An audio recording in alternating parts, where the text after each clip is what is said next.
नमस्ते सबैलाई, मेरो नाम दिपेश। तपाईँहरू हेर्दै हुनुहुन्छ टेक्निकल बजार च्यानल र आज चाहिँ हामी OnePlus को Nord 2T को अनबक्सिङ गर्न गइरहेको छौँ। Nord 2T चाहिँ हामीले Nord 2 को सक्सेसर भन्न सक्छौँ। यो चाहिँ Nord 2 चाहिँ हामीले योभन्दा अगाडि 6 मन्थ अगाडि चाहिँ हामीले Nord 2 लन्च भएको थियो नेपाल मार्केटमा भने अहिले चाहिँ यसकै सक्सेसर चाहिँ Nord 2T लन्च भएको छ।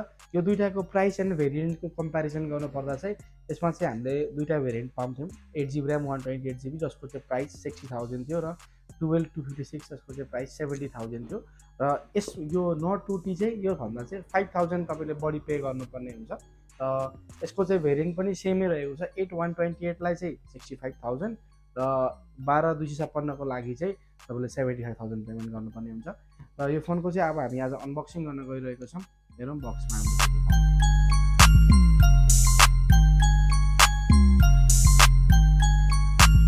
नोडहरूको चाहिँ एज अलवेज ब्ल्याक कलरको बक्स आउने गरेको छ र यसपालि पनि Nord 2T मा पनि ब्ल्याक कलरको यसको बक्स आएको छ र यसको भेरिएन्टको कुरा गर्नुपर्दा चाहिँ यो चाहिँ हामीसँग भएको 8GB ऱ्याम 128GB भेरिएन्ट रहेको छ भने यसको कलरको कुरा गर्नुपर्दा चाहिँ यो चाहिँ जेट फग भन्ने कलर रहेको छ। अब चाहिँ हामी यो अनबक्सतर्फ लाग्छौँ र फोन अनबक्स हुने बित्तिकै हामीले एउटा ब्ल्याक कलरको बक्स पाउँछौँ बक्सभित्र पनि र त्यो बक्स खोल्ने बित्तिकै हामीले फर्स्टमा पाउने भनेको एउटा टिप्क्यू केस र त्यसको सँगसँगै डकुमेन्ट्सहरू पनि पाउनेछौँ, जस्तो युजर गाइडहरू र तपाईँको म्यानुअलहरू भयो अनि वारेन्टी कार्डहरू भयो।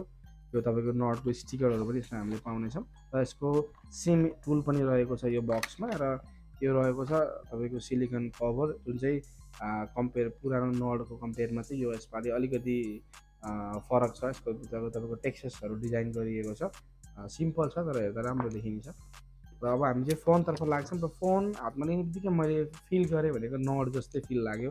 जुन चाहिँ नटको र यसको चाहिँ वेट चाहिँ अलिकति फरक हो कि जस्तो फिल हुन्छ, तर साइज चाहिँ एकदमै एउटै छ। जुन हातमा लिँदाखेरि कम्फर्टेबल चाहिँ एउटै दिन्छ यो दुइटै मोडलले, Nord 2 र 2T मा।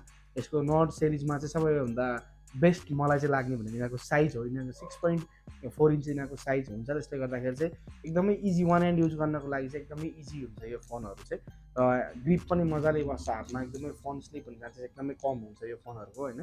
र Nord 2 अब हामी साइडमा 2T लाई साइडमा राखेर पहिले हामी यसको एसेसरिजहरू हेर्छौँ र एसेसरिजको कुरा गर्नुपर्दा चाहिँ यसमा हामीले Nord 2 को कम्पेरिजनमा एउटा यो पनि चेन्ज देख्न सक्छौँ। 80 वाटको यसमा हामीले एडेप्टर पाउँछौँ, जुन चाहिँ Nord 2 मा चाहिँ 65 थियो भने यसमा चाहिँ 80 वाटको रहेको छ र अर्को भनेको केबल हामीले पाउने भइहाल्यौँ र तपाईँको USB to Type C cable पाउँछौँ, जुन चाहिँ पहिलेदेखि हामीले पाइरहेका छौँ। नडमा पनि हामीले देख्न सक्थ्यौँ, Nord 2 मा र 2T मा पनि त्यही रहेको छ होइन। अब चाहिँ हामी फोनतर्फ लाग्छौँ र फोन जुन तपाईँहरूले देख्न सक्नुहुन्छ एकदमै नयाँ कलरमा रहेको छ यो फोन चाहिँ, जसलाई जुन जेट फग भन्छौँ हामीले कलरको नाम चाहिँ।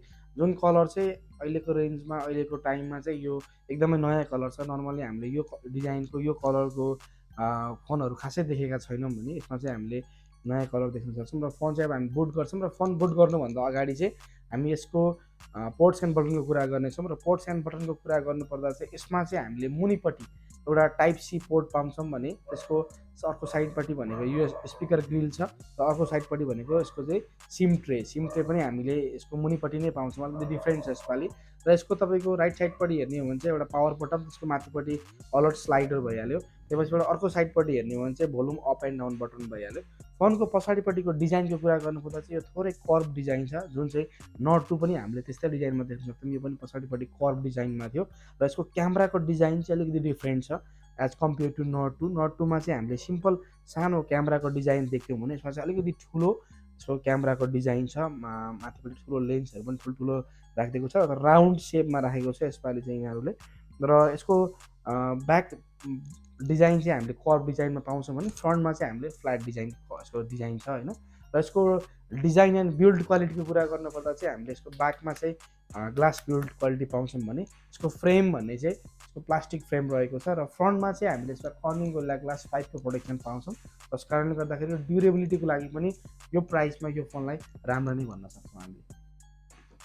Nord 2T र 2 मा चाहिँ अब हामीले अब ऱ्याम रोमहरू चाहिँ हामीले अघि नै भनिसक्यौँ। भेरिएन्टको कुरा गर्दा त्यसमा दुईवटा भेरिएन्ट आउँछ। 8/128 को चाहिँ 65,000 र 12/256GB को चाहिँ 75,000 छ यसको प्राइस चाहिँ। र यसमा चाहिँ हामीले नेपाल मार्केटमा चाहिँ यो फोन किन्दाखेरि एउटा बेनिफिट भनेको चाहिँ हामीले यसमा इनबिल्ट ब्रेकेज इन्सुरेन्स पाउँछौँ, एउटा डिस्प्ले ब्रेकेज इन्सुरेन्स, जसले गर्दाखेरि चाहिँ तपाईँको फोनहरू धेरै खस्छ फुट्छ भने चाहिँ तपाईँहरूलाई फाइदा हुन्छ। जुन चाहिँ कम्पनीले 75 देखि 25% तपाईँले हाल्ने र 75% कम्पनीले हालेर डिस्प्लेको ब्रेकेज इन्सुरेन्स क्लेम गर्न मिल्छ तपाईँहरूले। यो फोनको डिस्प्लेको कुरा गर्नुपर्दा चाहिँ यसमा हामीले 6.4 इन्च एमोलेड डिस्प्ले पाउँछौँ, जसको चाहिँ एफएचडी प्लसको रेजुलेसन रहेको छ र यो चाहिँ 90 हर्ट्जको रिफ्रेस रेट पनि छ यसमा चाहिँ, र यसको चाहिँ HDR10 प्लसको सपोर्ट पनि छ, र यसमा चाहिँ 409 PPI डेन्सिटी पाउँछौँ हामीले यसमा। यो फोनको क्यामेराको कुरा गर्नुपर्दा चाहिँ यसमा चाहिँ हामीले ब्याकमा 50 मेगापिक्सलको एउटा मेन सेन्सर पाउँछौँ र 8 मेगापिक्सलको अल्ट्रा वाइड र 2 मेगापिक्सलको म्याक्रो सेन्सर पाउँछौँ, र यसको फ्रन्टमा हामीले 32 मेगापिक्सलको सेल्फी सुटर पाउँछौँ विथ 2.4 एपेचर रहेको छ यसमा चाहिँ। यसको ब्याक क्यामेराको भिडियोको कुरा गर्नुपर्दा चाहिँ यसले 1080p 30fps 60fps र 120fpsसम्म खिच्छ भने 4K चाहिँ हामीले 30fps मात्र खिच्न सक्छौँ, र फ्रन्ट क्यामेरामा चाहिँ हामीले 1080p 30fpsसम्मको मात्र सपोर्ट पाउँछौँ, र यसमा चाहिँ जाइरो र EIS चाहिँ हामीले बोथ ब्याक क्यामेरामा पनि पाउँछौँ भने फ्रन्ट क्यामेरामा पनि जाइरो प्लस EISको सपोर्ट दिएको छ यो फोनमा चाहिँ। यो फोनको पर्फर्मेन्सको कुरा गर्ने हो भने चाहिँ यसको प्रोसेसर चाहिँ यसमा हामीले डायमेन्सिटीको 1300 प्रोसेसर देख्न सक्छौँ, जुन चाहिँ अक्टाकोर प्रोसेसर रहेको छ र तपाईँको 6nm मा बनेको प्रोसेसर हो यो चाहिँ।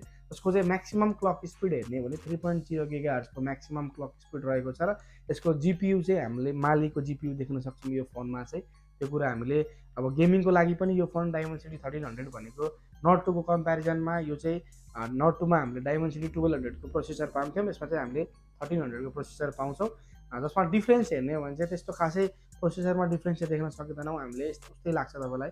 बेन्चमार्क स्कोरमा चाहिँ अझ डायमेन्सिटी 1200 को प्रोसेसर राम्रो छ भने, तर प्र्याक्टिकल युजमा चाहिँ तपाईँलाई थोरै चेन्जहरू देख्न सक्नुहुन्छ। गेमिङको लागि चाहिँ अलिकति ग्राफिकहरू पनि चेन्ज देख्न सक्नुहुन्छ यसमा चाहिँ, जुन मालीको GPUमा चाहिँ यिनीहरूले चेन्ज गरेको छ, त्यसले गर्दाखेरि चाहिँ गेमिङको लागि अलिकति चेन्ज देख्न सक्छौँ, तर त्यस्तो धेरै भास्ट डिफ्रेन्सेस छैन, नर्मली हल्का डिफ्रेन्स चाहिँ हामीले यसमा पाउनेछौँ।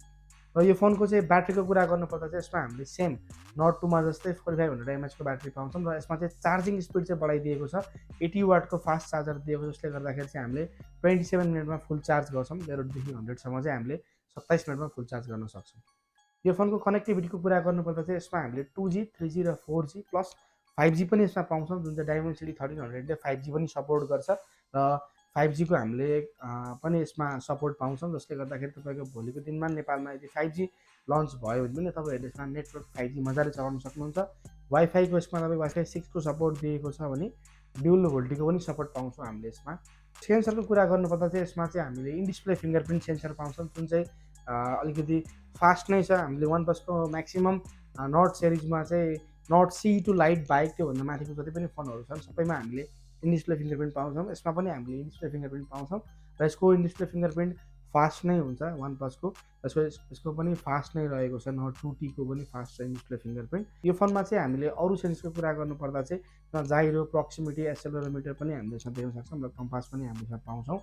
नोट 2T को चाहिँ तपाईँ हामीले दुईवटा कलर पाउँछौँ नेपाल मार्केटमा, एउटा जेड फग भन्ने कलर रहेको छ, अर्को भनेको चाहिँ तपाईँको म्याट ब्ल्याक, जुन चाहिँ तपाईँको दुइटै हामीले नेपाल मार्केटमा अभाइलेबल छ। मजाले तपाईँलाई कुन कलर मन पर्छ? मलाई चाहिँ यो अलिकति जेड फग भन्ने नयाँ कलर भएको भएर यो चाहिँ मलाई अलिकति एट्र्याक्टिभ लाग्यो, यो कलर राम्रो छ। हस् त, धन्यवाद। आजको लागि हामीले यति नै बनाएका छौँ। यो चाहिँ हाम्रो अनबक्सिङ भिडियो भएको कारणले गर्दाखेरि चाहिँ नर्मली हामीले फोनको बारेमा इन ह्यान्ड रिभ्यू दिएका छौँ भने यसको नेक्स्ट फुल रिभ्यू चाहिँ हामीले नेक्स्ट भिडियोमा ल्याउनेछौँ। त्यति जेलसम्मको लागि चाहिँ हाम्रो युट्युब च्यानल हेर्दै गर्नु होला। हस् त, धन्यवाद।